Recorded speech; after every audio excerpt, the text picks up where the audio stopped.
ఇప్పుడే జీ5 app download చేయండి. చూడండి మీ ఫేవరెట్ టీవీ షోస్ ఎప్పుడైనా ఎక్కడైనా. గురుగారు, మీరేంటమ్మా ఇక్కడ ఉన్నారు? లోపలికి రాలేదు? అదంతా తర్వాత చెప్తాను. మీతో కొంచెం పర్సనల్ గా మాట్లాడాలి. ఒకసారి అటు వెళ్దాం పదండి. సరేనమ్మా, ఇక్కడే చెప్పు. లేదు గురుగారు, పర్సనల్ అంటున్నాను కదా, ఎవరు వినకూడదు. సరే పదమ్మా. పదండి. అయ్యో గురుగారు సంచి మర్చిపోయారు, నేను తీసుకెళ్ళిస్తాను. నువ్వు ఆగు, నేను తీసుకెళ్తాను.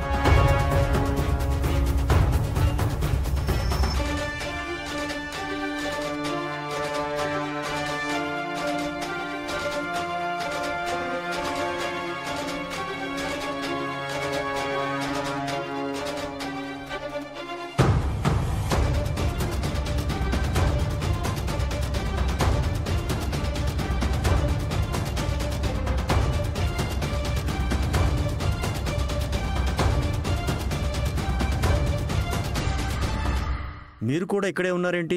లోపలికి రాలేపోయారా? ఏమైనా ప్రాబ్లమా? ఏం కాలేదు గురువుగారు, ఊరికే నిలబడ్డాం. అమ్మాయికి జాతకంలో ఏదో అనుమానం ఉంటే మీతో మాట్లాడాలని ఇలా పిలిచింది. ఏం లేదు గురువుగారు, ఆ రోజు మీరు జాతకం చూసినప్పుడు పెళ్ళైన వెంటనే నా భర్త మరణిస్తాడని చెప్పారు కదా. చెప్పాను, కానీ అది నీ జాతకం కాదు కదా జాబిలి, మయూకుది కదా.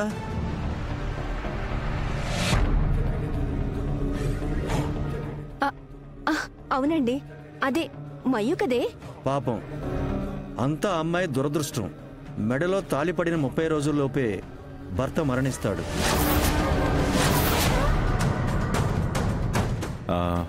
దీనికి పరిహారం ఏమైనా ఉంటుందా గురువుగారు? భర్త స్థానంలో ఉన్నవాళ్ళు మరణిస్తారు కాబట్టి ఆ అమ్మాయికి మొదటి పెళ్లిగా ఏ చెట్టుకో పుట్టకో పూజ జరిపించాలి, లేదా ఏ గాడిదతోనో గొర్రెతోనో తాళి కట్టించాలి. అలా జరిపిస్తేనే దోషం తీరుతుంది. ఈ పెళ్లిళ్లు జరిపించడం తప్ప వేరే మార్గం లేదా గురువుగారు? అదే పూజలు, అభిషేకాలు అలాంటివి లేదు. నేను చెప్పినట్టు జరిపిస్తేనే ఆ అమ్మాయి జీవితం బాగుంటుంది, లేదంటే కాళ్ల పారాన్ని ఆరకుండానే విధవగా మారుతుంది.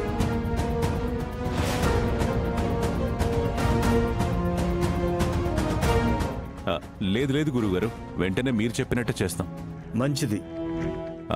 గురువుగారు, మేము బయలుదేరుతాం.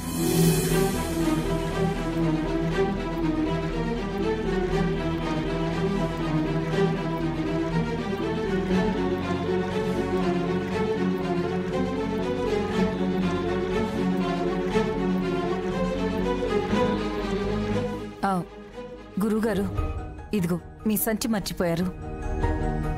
తీసుకొచ్చినందుకు చాలా సంతోషం అమ్మా. నా వస్తువులన్నీ ఇందులోనే ఉన్నాయి. ఉంటాను.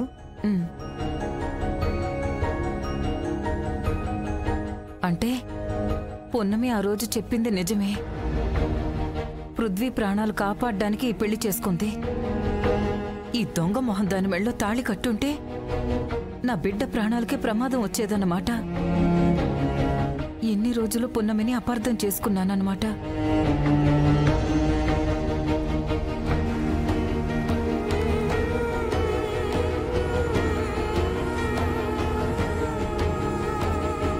ఆ రోజు మీరు జాతకం చూసినప్పుడు పెళ్ళైన వెంటనే నా భర్త మరణిస్తాడని చెప్పారు కదా. పాపం, అంతా అమ్మాయి దురదృష్టం. మెడలో తాళిపడిన 30 రోజుల్లోపే భర్త మరణిస్తాడు.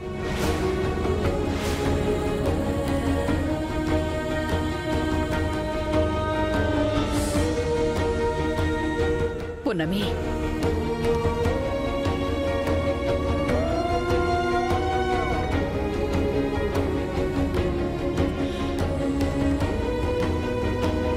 చెప్పరా సార్. అన్నీ నేను చెప్పినట్టు సిద్ధం చేశారా? అవును సార్, రోడ్ డైవర్షన్ బోర్డులు ఆల్రెడీ మార్చేశాం.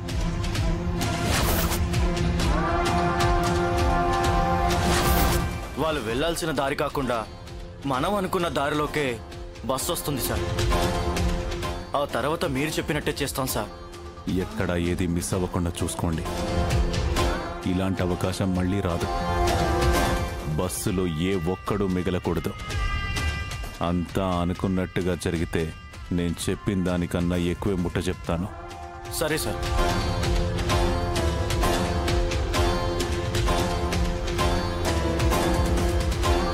దేవుణ్ణి చూడ్డానికి వాళ్ళు గుడికి వెళ్తుంటే మనం కంబైన్డ్గా వాళ్ళందరినీ దేవుడి దగ్గరికి పంపించేస్తున్నాం. అవునమ్మా, ఆ పుణ్యం అంతా మనదే.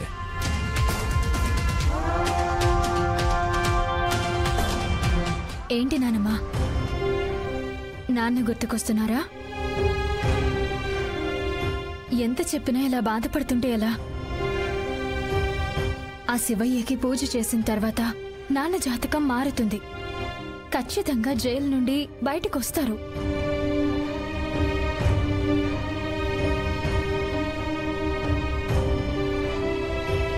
ఆ నమ్మకంతోనే వెళుతున్నాను. నా దృష్టిలో ఇప్పటికీ వాడు చిన్నపిల్లాడేనమ్మా. ఆకలేస్తే అడగడు, నేను పక్కన లేకపోతే క్షణం ఉండలేడు. అలాంటిది ఒక్కడే జైల్లో ఎలా ఉంటున్నాడో తలుచుకుంటేనే నా గుండె తరుక్కుపోతోంది. రాజమాత, 2 రోజులు ఓపిక పట్టండి. అంకుల్ని క్షేమంగా మీ కళ్ళ ముందు నేనుంచుతాను. నన్ను నమ్మండి రాజమాత.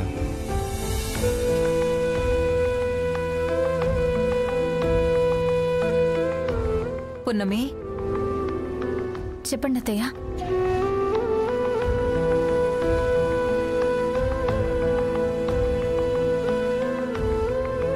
ఏంటత్తయ్య, ఏమన్నా మాట్లాడాలనుకుంటున్నారా? నేనేమైనా తప్పు చేశానా? నానా, ఏంటిదంతా? ఏదో ఒక మంచి జరగబోతుందిరా, వెయిట్ అండ్ సీ. కాదు నాన్న, అమ్మ చాలా ప్రేమగా మాట్లాడుతుంది. లేదమ్మా, నువ్వు కాదు.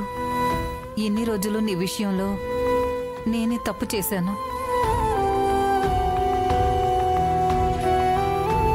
నీ మంచితనం గుర్తించలేక అపార్థం చేసుకున్నాను. నీ మీద కోపంతో కళ్ళు మూసుకుపోయి నిజాన్ని చూడలేకపోయాను. మోసానికి సహాయం చేస్తూ వచ్చాను.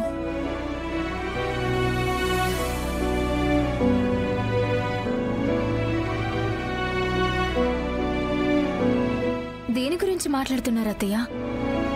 ఇన్ని రోజులు పృథ్వీని నువ్వు పెళ్లి చేసుకున్నది స్వార్థంతో అనుకున్నాను. కానీ వాడి ప్రాణాలు కాపాడడం కోసం అని తెలుసుకోవడానికి నాకిన్ని రోజులు పట్టింది.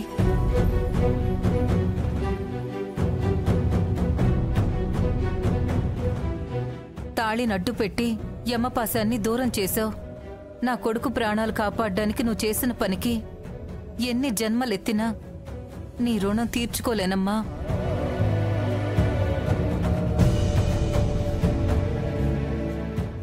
జీ5 యాప్ డౌన్లోడ్ చేసి అన్ని ఎపిసోడ్స్ పూర్తి ఉచితంగా చూడండి.